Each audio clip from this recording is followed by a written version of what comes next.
Recientemente se ha descubierto que los escritos de Joseph Wagoner y Alonzo Trevor Jones son como una mina de oro abandonada, una mina de verdades y buenas noticias. Casi en cada página de la Biblia vieron una buena noticia. De todo esto resulta algo conmovedor que hace vibrar el corazón para siempre. Es fácil ser salvo y difícil estar perdido si comprendemos hasta qué punto la buena noticia es buena.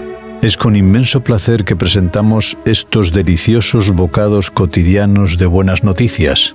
Pueda producir a todos vosotros tanto placer oírlas como a nosotros reunirlas y llevarlas a vuestros oídos. Una forma de orar que nos lleva a la victoria.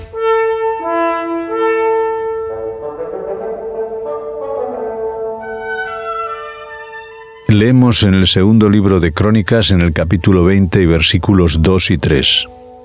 Y fueron algunos a darle aviso a Josafat diciendo: Contra ti viene una gran multitud del otro lado del mar y de Siria.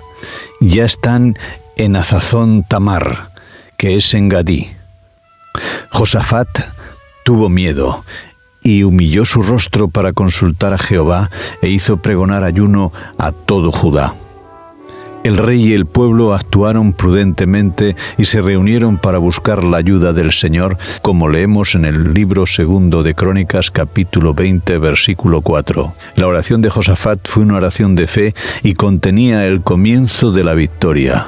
Jehová, Dios de nuestros padres, ¿no eres tú Dios de los cielos y dominas sobre todos los reinos de las naciones? ¿No está en tu mano tal fuerza y poder que no hay quien te resista?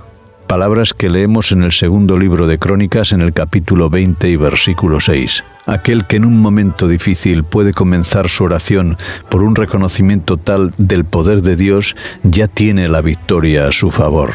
Josafat concluye en el versículo 12: Dios nuestro, ¿no los juzgarás tú? Pues nosotros no tenemos fuerza con que enfrentar una multitud tan grande que viene contra nosotros. No sabemos qué hacer, y a ti volvemos nuestros ojos, porque los ojos de Jehová contemplan toda la tierra para mostrar su poder a favor de los que tienen un corazón perfecto para con él, como leemos en el libro segundo de Crónicas, capítulo 16 y versículo 9. Conviene a los que están en dificultades poner total confianza en él. Pero, ¿qué sucede en el pasaje que estamos leyendo? El profeta de Jehová se presenta y declara tal como está registrado en el segundo libro de Crónicas, capítulo 20 y versículos 15, 20 y 21. Y dijo: Oíd todo Judá, y vosotros, hijos de Jerusalén, y tú, rey Josafat, Jehová os dice así: No temáis ni os amedrantéis delante de esa multitud tan grande, que no es vuestra la guerra, sino de Dios. Cuando se levantaron por la mañana, salieron al desierto de Tecoa. Mientras ellos salían, Josafat, puesto en pie, dijo: Oídme, Judá y habitantes de Jerusalén, creed en Jehová, vuestro Dios, y estaréis seguros, creed a sus profetas, y seréis prosperados.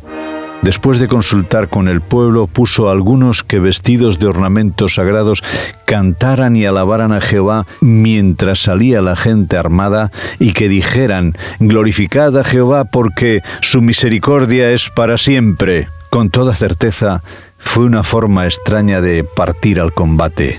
Pero ¿cuál fue el resultado? Pocas armas fueron tan recompensadas por una victoria tan grande y aplastante. Leamos en el versículo 22 y 27 del mismo capítulo 20. Cuando comenzaron a entonar cantos de alabanza, Jehová puso emboscadas contra los hijos de Amón, de Moab y de los montes de Seir que venían contra Judá, y se mataron unos a otros. Después, todos los hombres de Judá y de Jerusalén, con Josafat a la cabeza, regresaron a Jerusalén gozosos, porque Jehová les había colmado de gozo, librándoles de sus enemigos.